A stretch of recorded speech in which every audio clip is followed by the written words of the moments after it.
नमस्कार. माझ्या अंतरंगामध्ये मी प्रमिला आपणा सर्वांचं मनःपूर्वक स्वागत करते. विरारमध्ये आहे आणि मी आज गेले सकाळी मटण आणायला. मटण आणता आणता बऱ्याच गोष्टी आणाव्या लागल्या.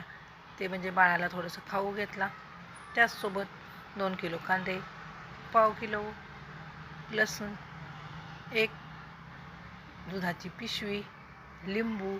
अरे लिंबू काय महाग बघताय वर. बरं असू दे तिकडं, त्यांना पण कधी फायदा मिळायचा उन्हाळ्यातच ना. पावसाळ्यात कुजून गेले तर बिचाऱ्यांचे कोण घेत नाही. बरं असो. तर अशा प्रकारे आज आहे मटणाचा बेत. आणि मग काय, एकदा सकाळी मटण आणलं की सकाळ संध्याकाळ होऊन जातं. तर संध्याकाळी बऱ्यापैकी रिलॅक्स असणार आहे.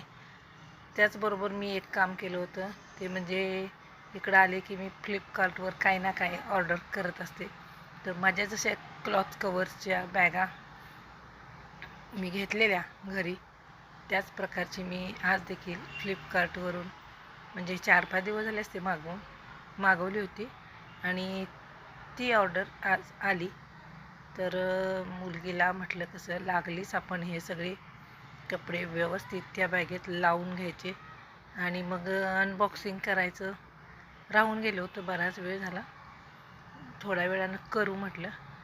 तर अनबॉक्सिंग करायला घेतलं, बाळाला बोलवलं, म्हटलं ये पिल्लू, आपण दोघीजणी मिळून हे अनबॉक्सिंग करू.